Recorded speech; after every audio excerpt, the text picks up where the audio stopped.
anthem on the track. Live from the land of snakes, with the same nigga playing your weight, wanna give your hands a shake. Bitch, we got bands to make, rubber bands to break, guns and butter, that land on lake. Got bread, got plans to break the Brooklyn way. When Tony killed Manolo, had to look away. It's a war going on, starting to look like yay. Peace, family, and welcome to another episode of Underground Railroad Radio. This is your host, Brother Rich, and I'm back with the living legend, and let me repeat that, the living legend, Professor Griff. Welcome to the show, brother. Give thanks, brother. Give thanks. Really appreciate that. You sound kind of under the weather, bro. You good? Yeah, I'm under the weather. I had pretty much a fever all day today. This weather in New York real tricky. So, yeah. But I'm gonna tell you, Griff, like I said, you, for those out there listening, Professor Griff text me a link, and I wasn't aware. I didn't watch the Oscars. I seen the clips. You know, it's all over Instagram and Facebook and all that. So I seen the clips of Chris Rock making some jokes, but I wasn't aware that they played the most impactful song in my life ever. Like, I'm 34. I mean, like, I've never heard a song that, till this day, it's something about the molecules in my body. Every fiber of my being, when that song "Fight the Power" comes on, I get hyped. I've never heard a song do that for me. Right. It's a powerful song, a powerful anthem. I mean, extremely powerful. So when you text me and told me that the Oscars played it, I'm like, wait a minute, the Oscars played it? They won't even nominate black actors and actresses. I mean, the Oscars, the only people that won roles, they have to play mammy roles and gangsters. And so I said, wow, man, I got to talk to Griff about this, man, because you impacted thousands. You and Chuck D, Flavor Flav impacted thousands and millions of lives with that song. So I said, man, I got to get Griff. I seen Chuck D, he tweeted, he put out some tweets about it. So I said, man, I got to get my man Griff on the line and talk to him even if I have a fever. Let me read this real quick of what their reason was for playing it, and then we'll get right into it. And I want to get your opinion on what this white dude, I guess the producer, the supervisor, music supervisor said. Okay, so this is I guess this is on Entertainment Weekly website. Even before Chris Rock opened his mouth to speak at Sunday's night Oscars, the tone had been set. The music that played as the host walked on stage was not a classic Hollywood number, but rather Public Enemy's call to action track, "Fight the Power." The song, originally written for Spike Lee's "Do the Right Thing," bookended the ceremony, playing during Rock's walk-on and the end credits of the Academy Awards. The track was long in the crosshairs for music supervisor Brian Phillips. Phillips said, "We wanted to really set the tone for what the night was going to be and to do something that was representative of Chris and who Chris was and the vibe and tone Chris wanted to set for the evening," Phillips told Entertainment Weekly. "There was obviously nothing more perfect than Fight the Power for that." A lot of Oscar award show music hasn't been super aggressive, Phillips said. "We just wanted overall the music to be more aggressive in the show this year." So yeah, like a lot of people was, shocked. They didn't approve of it.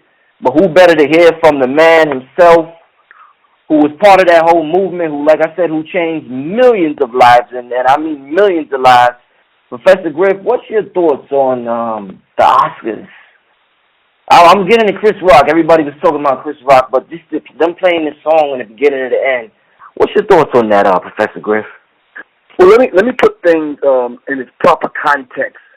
First of all, someone brought it to my attention, and I really kind of like half listening to it, half watching it, half that kind of thing. When someone called me that night and 5 or 6 people texted me, I'm like, what's going on? And I read the texts, and everybody was saying the same thing, so I had to kind of turn it on and watch it and listen. I was like, wow, okay.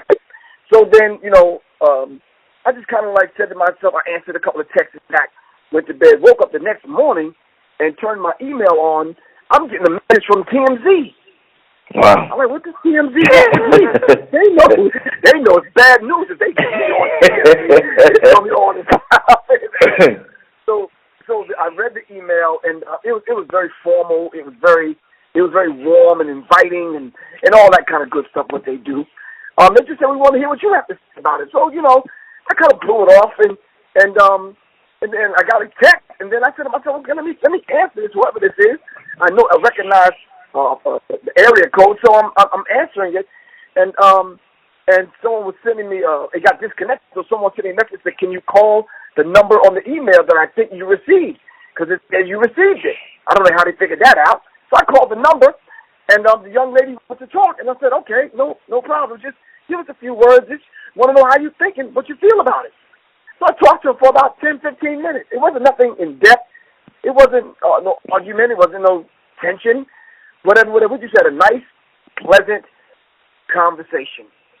The next day, I think, or later on that day at gossip.com, I started getting messages from people like, yo, did you see this?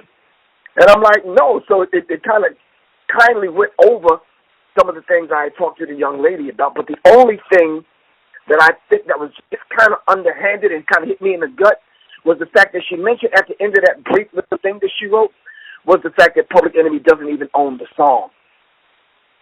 I thought that was kind of like a low blow. You understand what I'm saying?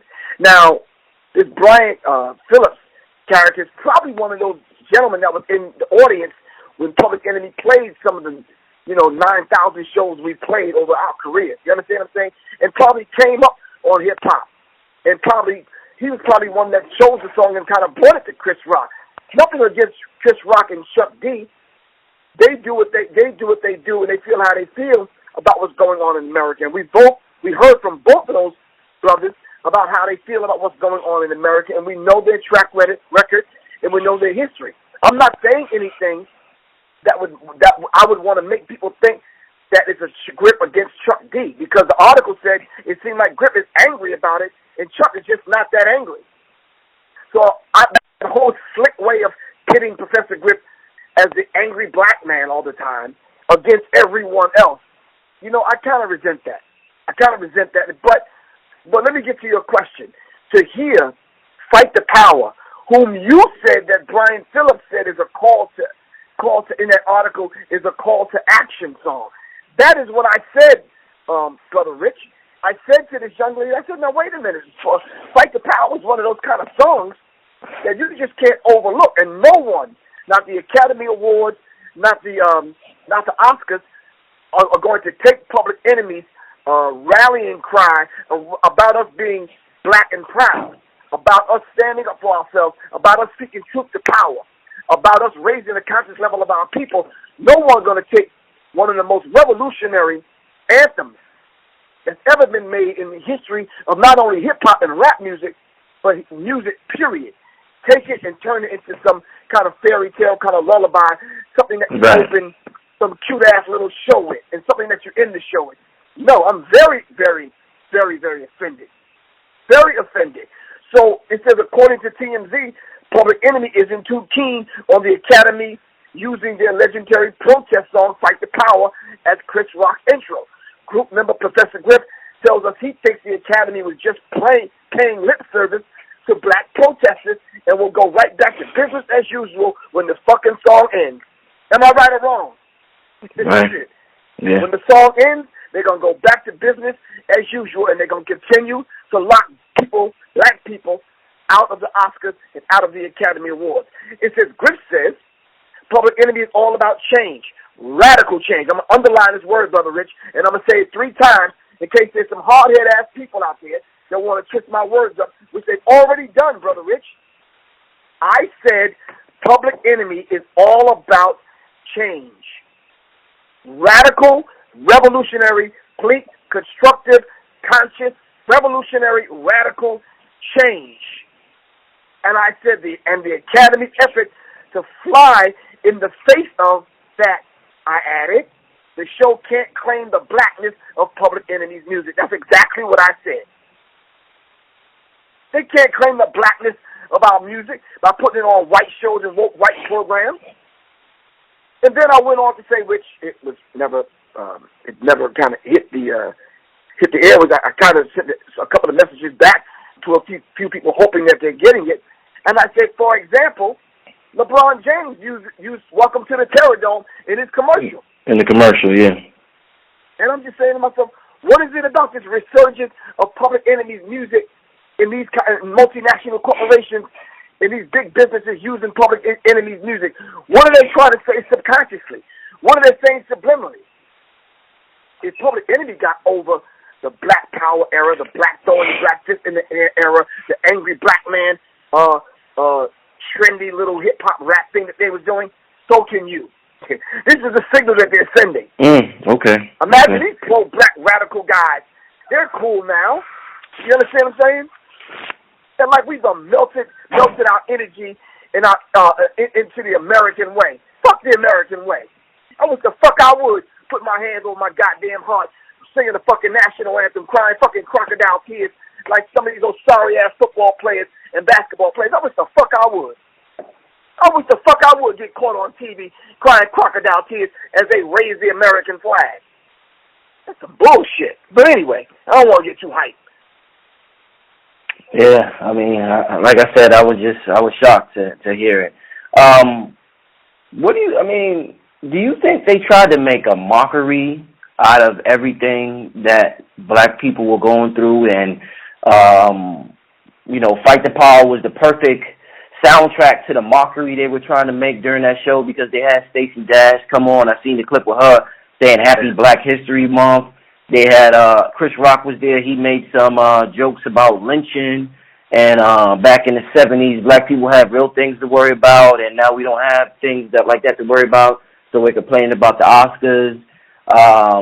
It just seemed like it was like a mockery. Some people say it's just humor. Some people feel as though it's just humor. But it's almost like, Griff, how much humor it should be permitted at this time on a venue like that, with the seriousness of what the kind of the atmosphere that Jada Pinkett Smith created. She kind of created a certain type of atmosphere around this Oscars, and it seemed like it just got diffused during the show. And the way Chris made the jokes, he kind of came at her, said she was mad that her husband didn't get the role. So, do you look at it as them just trying to make a mockery out of everything they saying we're complaining about? At this stage of the game, in this most critical time in America in which we live, black people shouldn't be laughing at anything. There are comedians now that are sliding in some serious jokes that are very serious, though. You understand what I'm saying? Especially Cat Williams and a few other people that I've heard over the years. But it's very, very serious, man. This is a very serious time that we're living in, and it's nothing to laugh about. A black man just got shot down in Raleigh, North Carolina the other day. They were raising hell in Raleigh, North Carolina. But do we see that on CNN and MSNBC? No, because they don't want to interrupt the presidential debates. Surprisingly enough, the Democratic presidential debate is going to Flint, Michigan. Now, you got to see that. They're going right to Flint, Michigan. I wonder what them crackers going to say in Flint, Michigan. And I wonder if the brothers and sisters are going to show up and show the fuck out. You understand what I'm saying? But anyway, in their attempt to play black people's concerns down, they call on comedians and actors and football players and all these other silly-ass Negroes that you might see on CNN, Amy Holmes, talking about Donald Trump is not a racist. Donald Trump is not a racist. Okay, we're not going to deal with that tonight, but this other guy, Van, that he always has on there, Donald Trump is not a racist. He's racially opportunist, a racial opportunist. Let me tell you something. Dr. Francis Cresswell said that these kind of Negroes would do this. They would come with their own definitions of racism, white supremacy, and try to feed it back to the American people to make American people a little bit more sympathetic and empathetic to black people's plight in America without showing their true hand, Brother Rich. And this is what they're doing. So in their own kind of slick, sly kind of way, they want to play down the concerns of black people. What better way to do it than pick one of the most powerful songs ever to hit the airwaves and ever to hit the ears of black people's souls and play it down. And some black people have texted me and said, yo, I know y'all got a paycheck for that one. Yo, that shit is huge, son. corny ass niggas. As you already know, Brother Rich, I blocked their damn number. Don't call me on some cooning ass shit like that. It's not about a goddamn paycheck. That's not about a paycheck. It was a rallying cry for people to come together. We did that movie with Spike Lee's movie in mind, Do the Right Thing. You understand what I'm saying? And it served as a backdrop to Spike Lee's movie and all of the things that went down in that movie. To name one, a brother got choked to death, like Eric Garner in the movie. Yeah. You understand what I'm saying? So this is very, very real, and people need to start connecting the dots and wake the fuck up, for real, man. So every once so often, Brother Rich, I'm not vain, you know that, I just Google my name, just every once so often, just to see what the fuck comes up. I Googled my name tonight about 30 minutes ago. It says Professor Griff slams Oscars for using Fight the Power. This is the New York Daily News. It says it's not enough to talk about fighting the power. You actually have to fight. You have to fight it. He said it's not enough to talk about fighting the power. You actually have to fight it. Well, you're damn right. Black people, that includes Public Enemy, Chuck D, Flavor Flav, Terminator X, DJ Lord, the S1Ws, Eric, Lou, the rest of us. You understand what I'm saying? Have all had that. The black men in America. You understand what I'm saying? Sammy, well, he's not black man, he's a Korean dude. But anyway, he still had to fight the power. Brother Malik, everybody, all of us had to fight the power. One way or the other, either individually, as Public Enemy, or just as black men in America. And as you always know, I always take my hat off to the brothers in Public Enemy. And this is nothing against Chuck D. I've gotten that a couple of phone calls. I've gotten a few people on Facebook that wanted to fire back and say, well, this is what Chuck really said. You understand what I'm saying? Right. So I had to pull up what Chuck actually really said in his tweets. I read them. I didn't really feel that there was anything in the tweets that was coming at Professor Griff. It's just Chuck wrote, the song Fight the Power is beyond me and the crew. The point of the song is a call to making change, eventually not just applauding the thought. Well, I really don't know what that means. But if the song is beyond me and the crew, then the song has to be beyond whites that have grown up on hip-hop and want to take Public Enemy song, Fight the Power, and use it for subversive purposes. Use it for their own agenda. Use it for their own feel-good, Brother Rich. And this is not a feel-good kind of song. It's definitely not a feel-good kind of song for the vast majority of white people in America that see black people now on the rise. You know, I typed it in, Chris Rock and Public Enemy. I Googled that on Google, and I've seen some YouTube videos, and I'm reading through a lot of the comments, and, it's like a lot of people saying, oh, well, you got to lighten up, it was just a joke, it's just humor, it's just that, it's just this. It seems as though, why do you think, I've never seen anybody, a group of people like the black people, our way of thinking. Now, and everybody can have their opinion. Some people think, the way Chris Rock approached the show, him talking about lynchings in front of the white people and have them laugh at it, like, oh, it was just humor. No matter what he would have done, the pro-blacks would have been mad. Y'all want him to get up there and just say, fuck the cracker and this and that. So it's almost like, and I guess a lot of people defended Chris Rock. I listened to the Breakfast Club and a lot of other outlets. A lot of people were defending what Chris Rock did or whatever. And it's like, but I just never seen a group of people use humor so much in the face of so much adversity and just so many things going on socially and economically and culturally as a people, and just everything we've been through. It's just that we always come back with humor. And it's like I don't see any other group of people doing it to the level we do it, whether it's Asians and what they went through, whether it's the Jewish and what they went through in Nazi Germany, whoever it may be, whether it may be Native Americans, whoever it may be, black people, big group of people, they just laugh the shit off. Professor Griff, they make a joke out of it. I mean, a brother could get shot 60 times tomorrow. Within a month, comedians is gonna make it. They're gonna make a joke out that shit, some way, somehow. and they're gonna have a group of people laughing. What is this psychologically that makes us like that? I've never seen a group of people like that. So I'm just interested. No, I think not the psyche of it. I think we're pre-programmed via the Willie Lynch letter to kind of like when we're in the face of our open enemy and we're afraid, we tend to want to shuck and jive and scratch and itch.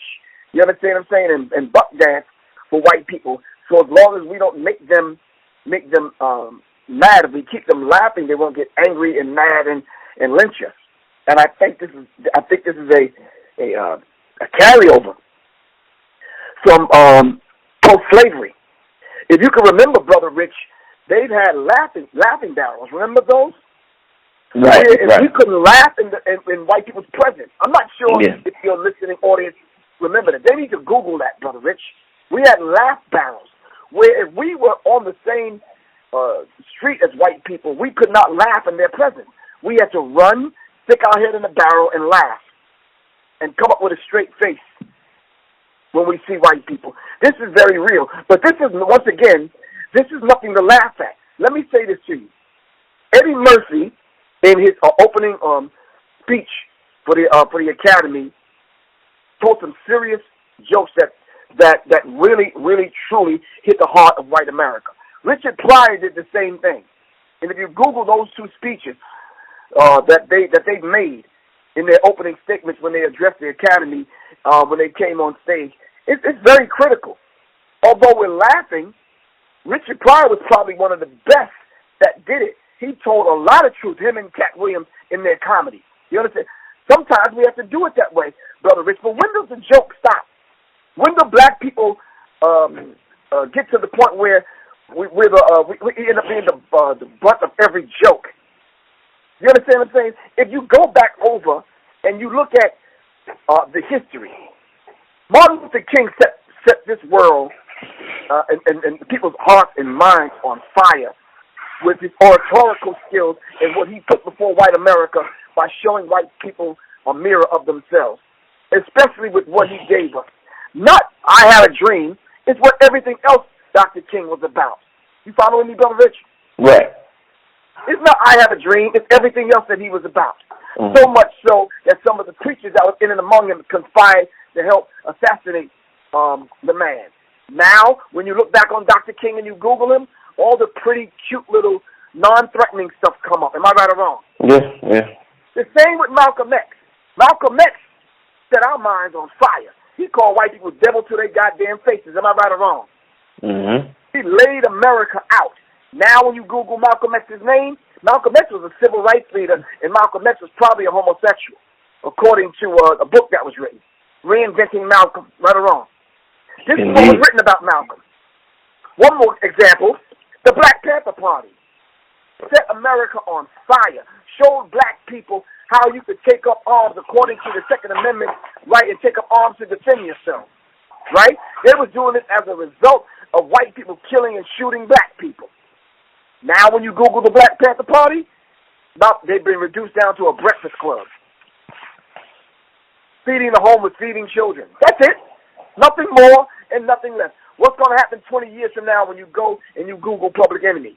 Fight the Power is going to be some cute little song that you're going to see on a fucking Crest commercial.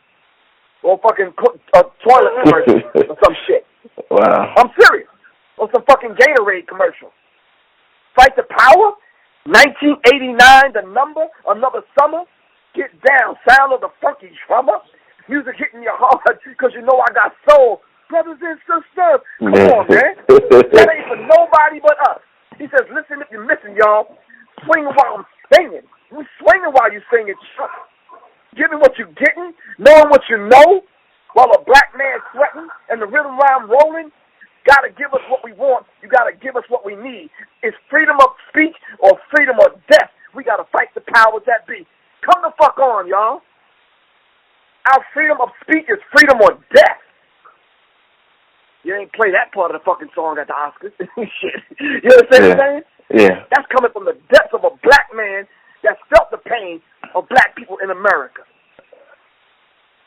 You understand what I'm saying? Yeah. Y'all call him Chuck D. I call him my brother, my comrade in the struggle, Carlton Douglas Ridenhour. Shit. He meant that shit. Our freedom of speech is freedom of death, man. You know, and hearing you say that, I got, you know, it's a short show tonight. I got one more question for you, Griff. Hey, just hearing you recite those lyrics, I mean, it was, and I ain't even got the beat in front of me, but like I said, it's just powerful. It's just powerful. I don't know any other word, like, and it makes me think, Professor Griff, how do you feel, now you're saying that song is for us, how do you feel knowing that if you and Chuck D said, you know what, we're going to do a concert in Central Park next week. Jay-Z said, in New York, Jay-Z says, I'm going to do a concert in Riverside Park that same week. Jay-Z's concert might be filled with blacks age 20 and up. Your concert might have more white people in it than black people. How do you feel when you perform this song and it's nothing but white people in the audience, and they seem to have more of an appreciation? I don't know if that's the proper word, but they seem to have more of appreciation for the song at this point than young black people do. How does that make you feel? Does it make you change your way of looking at white people? Does it make you want to change the message? Just go into all of that, Professor Griff, to close right the show up. Brother Rich, that was $1 million question, man. I don't want to give you a $10,000. I don't even want to give you a 10-cent answer. That because you're going to cause me to pull deep from the bowels of my soul, man. Go ahead, brother. Go ahead. Because you're asking me what it means, and this is personal. You know, this is not something I can Google. This is something I lived, man. This is something that I almost got my life taken from me 2 or 3 times. This is something that you know, I'm going to have to live with until they lower me in the ground. This is part of my life, man. Every word that come out of that brother's mouth, and we put it on wax and we put it out there for our people to raise the level of consciousness of our people is a part of who and what I am, whether it comes from me, Chuck, or Brother James, Mike, or Pop in an interview, or Flavor Flav, or whomever. You understand what I'm saying? I got to reflect back on how that will affect me and my children. So I feel a certain way, man, when I go to the concert, that our people don't come out to support us, and knowing that we have always been in support of our people. When we go in the studio and sit down, and even before the studio, when we converse about what we're going to write and rap about, it's always a conversation out of love for our people. You understand what I'm saying? You go to any of them songs that we put together. Well, I don't know about a couple of Flavor Flav songs, but Flavor does that also, probably on a subconscious level. You understand what I'm saying? But I'm just saying to you, man, for me to speak about that personally, it tears me apart inside when I step on stage at some of these concerts. I know some people listening to this say, well, you're getting a paycheck. You understand? Y'all getting paid for it, but I would really like to see our people. You understand what I'm saying? I would really like to know that our people now are bringing their children to the concert, like the older whites that have grown up on Public Enemy music is bringing their children to the concerts. You understand what I'm saying? Mm-hmm. Like, where are all those people that heard our songs while they were in prison, Brother Rich, and they came out of prison doing something with their lives?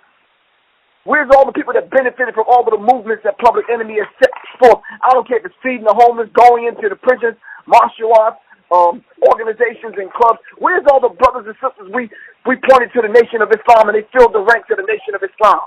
Where's all the brothers and sisters that we helped because of our songs? We helped them get through college. Where's all those brothers and sisters? Some people may say, well, shit, we can't afford to go to the concert. You understand what I'm saying? And I understand that. But Public Enemy's still here. We're still doing our thing. We still love the people, and we still going to fight the power. You understand what I'm saying? Mm-hmm. And that is, I feel a lot more, Brother Rich, but I know you under the weather. I don't want to dump too much on you. Maybe we have to do a part 2. And you know, I rarely do this. You understand what I'm saying? I rarely put the second part of the question off. It's just too much for me to kind of give you right now, Brother Rich, because it's a personal thing, man. Well, real quick, I think KRS-One said that he feels as though we suffer from ageism in hip-hop, where after you're 30-something years old, the youth just write you off. Black people in the culture, hip-hop, they just write you off, and they feel like you're no longer relevant. So would you agree with the sentiments that we suffer from ageism and we don't have no respect for our elders, and we're just looking for the next newest, youngest rapper or MC to come out? Yes, we've been programmed that way. White people will stick with their artists, and they'll stick with a Bruce Springsteen, Madonna, yeah. And when they pass on and die, some of the artists want to die with them. That's how loyal they are. You understand what I'm saying? Right. They look. We don't get that kind of loyalty. Sadly enough, to answer your question very directly, we get that loyalty from a few black people, few diehard, hardcore brothers. We got that from the brothers and sisters in Rochester and in Buffalo. They hardcore. You understand what I'm saying? We get that in Jersey and Philly and some other places, man. But I'm saying to you, KRS-One is absolutely correct. But I think I need to add on to KRS-One's statement. We're not only suffering from ageism, we suffer from Negropeanism. We suffer from Negropeans. You understand what I'm saying? And the fact that we would give up on our artists so quickly in a heartbeat to wait on the new thing, and the new things sometimes don't satisfy us. You understand what I'm saying? There were some artists that I still play today, Brother Rich, that I heard in my household when my parents were alive. I'm still playing that stuff today, man. You understand what I'm saying?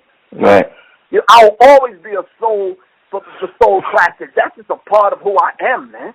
Plain and simple. Anytime you put on Sly and the Family songs or James Brown or any of them artists, Earth, Wind, and Fire, I'm there.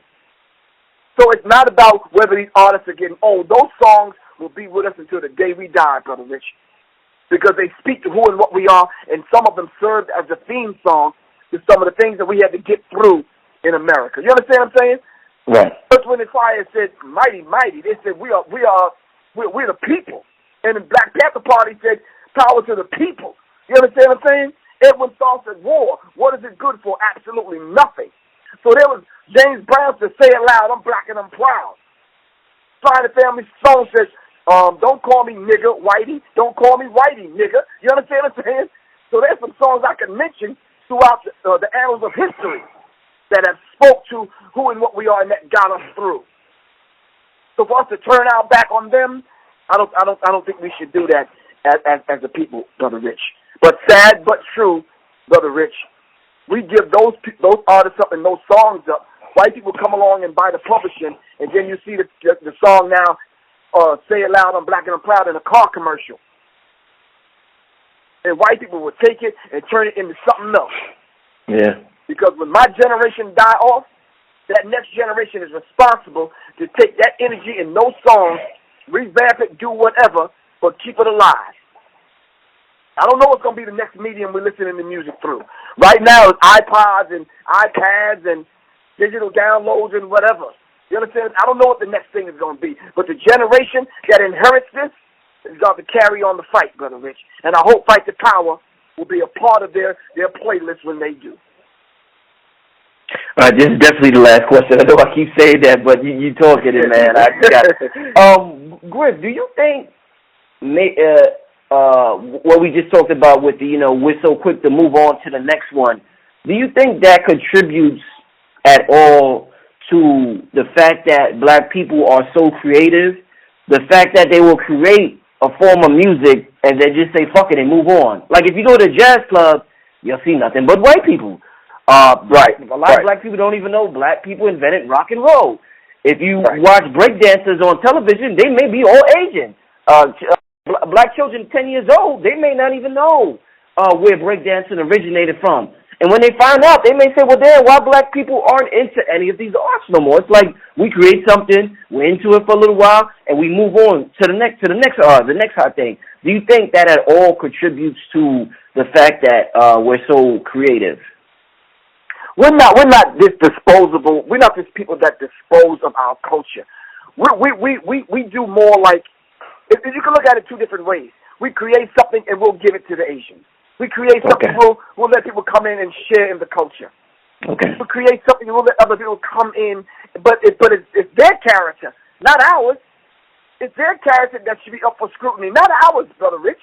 We are beautiful people and we share everything that we've created with every other people on the planet. It's just that these other people come in and they take it, they want to own it, flip it, put a price on it, and then in most cases sell it back to us, which is very, very inhumane. You understand what I'm saying? Right. You shouldn't do that. My father's a Blackfoot Native American. He says you can't put a price on the land. How dare you call yourself a real estate investor? You can't invest in this. You can't own the land. It's not yours. You can't own the air. You can't own the sky. That's not yours to own. So we have to understand these particular concepts and basically embrace them, brother Rich. So this is very, very real. But black people will create something. We'll see the next thing is, we did that already. And then we'll even say to one another, oh, you still doing that? That shit is old. Yeah. And then the white person to come on and make a movie about it and get rich. Right. On some shit that we forgot about. You understand what I'm saying? and this is very real, man. I was at some school. I'm not gonna mention what school because I gotta mention what basketball player it is, and I don't want to get into the whole story. I was talking smack, telling jokes, you know how I do, but the basketball player didn't think I was funny. He invited us to come to the court. So we're playing around, taking my little jump shot. I'm playing around, doing moves behind my back and all that kind of stuff. So he told me to come guard him. I went to guard him, Brother Rich, and this brother got extra serious. Like really serious. You know how you tell jokes, but you find that one dude that ain't listening, and he's taking it to heart? Right. This dude ran at me with the pill, man, and he did a Vince Carter move on me. He jumped over my little ass and slammed it. Damn. And started talking shit. You understand what I'm saying? And then jumped back, reached down at his sneakers and started pumping his sneakers. Remember we used to pump our sneakers up? Right, yeah. Wow. Then he pointed at me and bounced. I'm like, God damn, I was only playing, man. That brother took that to heart, man. But we create things, we maximize it, and then we move on, man. You understand what I'm saying? And we leave that old stuff to kind of somebody. You know why, Brother Rich? We're making room in our repertoire for new things because we're always innovative. We're always creating. We're always coming up with something new. So we can distribute that stuff throughout all the other cultures and still have a warehouse full of stuff that we ain't done yet. You understand what I'm saying? And that's very real with us, man. For real, that's real with us. Let me tell you one last thing. I saw Questlove, right? From the Roots, the drummer, right? I seen him in concert getting down. I'm vibing. I'm in the audience doing my little thing, my little two-step, my old ass little two-step dance. You understand what I'm saying? And he had a drum solo, and the musicians were leaving the stage one at a time. I'm like, what the hell are they doing? And that left him on stage, him and the percussion player. Him and the percussion player played for about 2 or 3 minutes, and guess what they did? They muted themselves. They did a muted drum solo. They was playing and hitting the air, Brother Rich. Wow. The air. They wasn't even hitting the drums no more. But they were still rocking and bobbing, and guess what the audience did? We rocked and bobbed right with them. No sound now. You understand what I'm saying? Wow. That's that God frequency, man. Yeah, indeed. That's the God frequency, bro. We connected, man. It's that silent sound that we hear that connects us all, Brother Rich. We know what it is. In the revolutionary circle, we say all those that know. But I'm going to cut this short. You under the weather, Brother Rich. I really appreciate you as always. Get well, bro. Take some Camu, some Mega Vitamin C, Echinacea Golden Seal. You understand what I'm saying? Get a couple of hugs from your mate there. Get well, man. All right? Leave your contact info before we close out, Professor Griff. My phone number is 678-557-2919. That's 678-557-2919. Check me out on Serious Minds every Tuesday night, dealing with some serious issues. Tuesday night from 8 to 10. Check me out on the YouTube channel, Serious Minds. Check me out on Twitter, Serious Minds, Instagram. Go to the Facebook page, Facebook.com/Serious Minds or Enemy Minds, or just go to Kavan Shah. Once again, my phone number is 678-557-2919, Brother Rich. And, Brother Rich, power to the people, man. Indeed. And on that note, family, this is Brother Rich, Underground Railroad Radio with Professor Griff, and we signing out, family. We see y'all next time. Peace.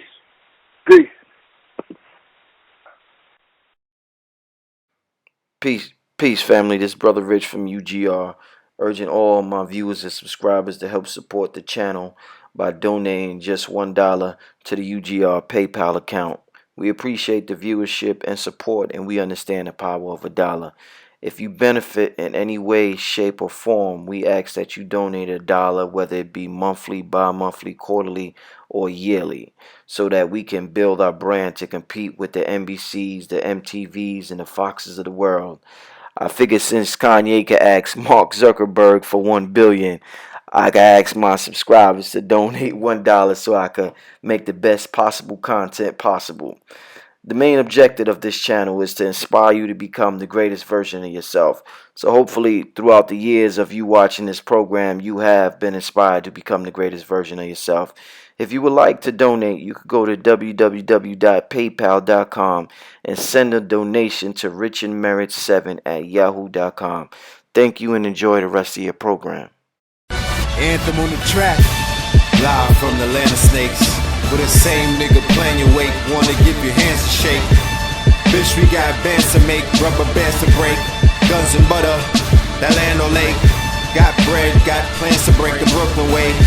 When Tony killed Manolo, had to look away. It's a war going on, starting to look like yay. A power worn is battle torn.